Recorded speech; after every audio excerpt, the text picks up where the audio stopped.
Single minute can change your mindset. A single book can spark a lifetime of change. 1 นาทีอาจเปลี่ยนความคิดและ1 เล่มอาจเปลี่ยนทั้งชีวิตของคุณนี่คือในนาที Podcast แนะนำหนังสือดีๆเพื่อให้คุณเก่งขึ้นวันละนิดมาเปิดโลกความคิดเปิดรับความรู้ใหม่ไปด้วยกัน สวัสดีค่ะ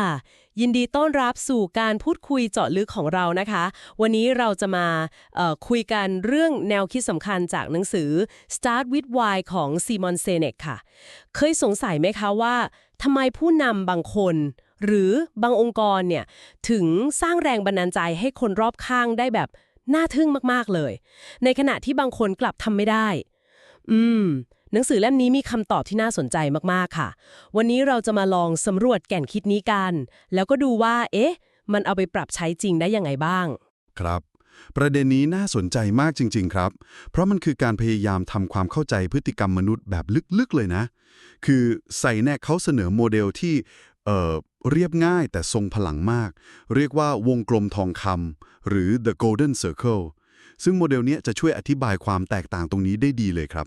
ทำให้เห็นว่าทำไมบางองค์กรถึงสำเร็จแบบยั่งยืนกว่าที่อื่นงั้นเรามาเริ่มกันที่วงกลมทองคำเลยนะคะมันมี3ชั้นใช่ไหมคะมี why หรือทำไมอยู่ตรงกลางแล้วก็ how อย่างไรแล้วก็ what อะไรอยู่ชั้นนอกสุดซีเนกเขาชี้ว่าองค์กรที่สร้างแรงบันดาลใจเก่งๆเนี่ยเขาจะสื่อสารจากข้างในออกมาข้างนอกเสมอคือเริ่มจาก why ก่อนเลยตัวอย่างคลาสสิกที่เขายกมาก็คือ Apple เนอะที่ไม่ได้เริ่มบอกว่าเราทำคอมพิวเตอร์ยอดเยี่ยมซึ่งนั่นคือ what ใช่ครับแต่เริ่มจาก why คือทุกสิ่งที่เราทำเราเชื่อในการท้าทายสิ่งที่เป็นอยู่เราเชื่อในการคิดต่างพอบอก why เสร็จค่อยตามด้วย how และ what ซึ่งมันให้ความรู้สึกที่ต่างกันมากเลยนะคะซีเนกสรุปไว้คมมากเลยว่าคนไม่ได้ซื้อสิ่งที่คุณทำแต่ซื้อเหตุผลที่คุณทำสิ่งนั้นใช่เลยครับและเหตุผลที่การสื่อสารแบบนี้มันทรงพลังเนี่ย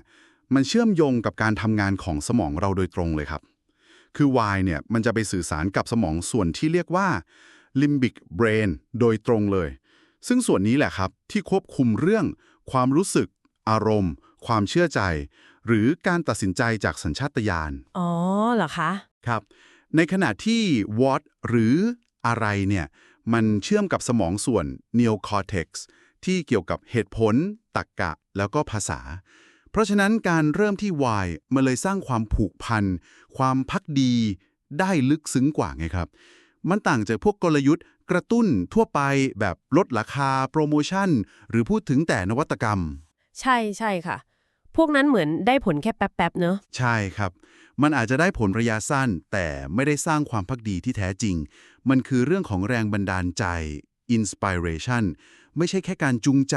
motivation ชั่วคราวน่าสนใจมากค่ะแล้วแนวคิดวงกลมทองคำนี่มันใช้ได้จริงแค่ไหนคะในสถานการณ์ต่างๆดูเหมือนไม่ใช่แค่เรื่องธุรกิจอย่างเดียวโอ้ใช่เลยครับจริงๆมันประยุกต์ได้กว้างกว่าที่เราคิดเยอะมากครับตั้งแต่เรื่องการเป็นผู้นำอย่างสุนทรพจน์ I Have a Dream ของ Martin Luther King Jr. เนี่ยคือท่านไม่ได้เริ่มด้วยแผนการว่าจะทำอะไรยังไง how แต่เริ่มด้วยความเชื่อความฝันที่มันเป็น why ที่แรงกล้ามาก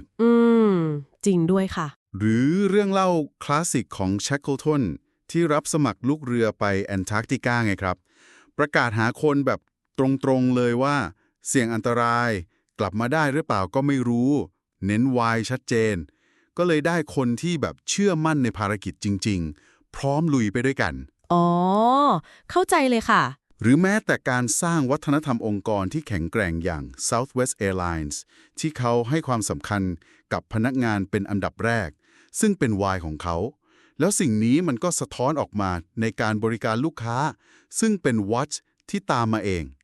ซึ่งแนวคิดนี้มันก็ไปสอดคล้องกับกฎการแพร่กระจายของนวัตกรรม Law of Diffusion of Innovation ด้วยนะครับที่ว่าเราต้องเข้าถึงกลุ่มคนแรกๆที่มี why เดียวกันให้ได้ก่อนไอเดียถึงจะไปต่อได้หมายความว่าถ้าเราชัดเจนใน why ของตัวเองมากๆเนี่ยมันก็จะเหมือนเป็นแม่เหล็กดึงดูดคนที่ใช่หรือคนที่เชื่อเหมือนกันเข้ามาหาเราเองไม่ว่าจะเป็นลูกค้าพนักงานหรือพาร์ทเนอร์ใช่ไหมคะถูกต้องเลยครับ และเพื่อให้เราตัดสินใจได้สอดคล้องกับ why อย่างสม่ำเสมอเนี่ย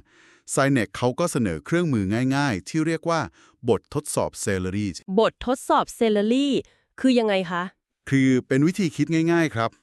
สมมุติว่า why ของเราคือการมีสุขภาพที่ดี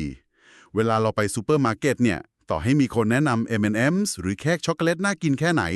เราก็จะเลือกซื้อเซเลอรี่หรือผักผลไม้อื่นๆ เพราะมันสอดคล้องกับ why ของเราไงครับ อ๋อ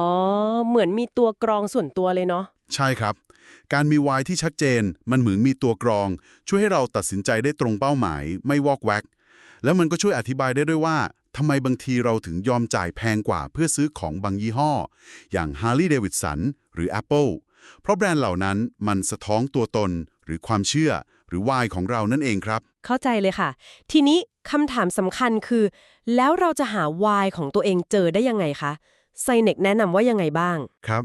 ซีเนกเขาแนะนำว่า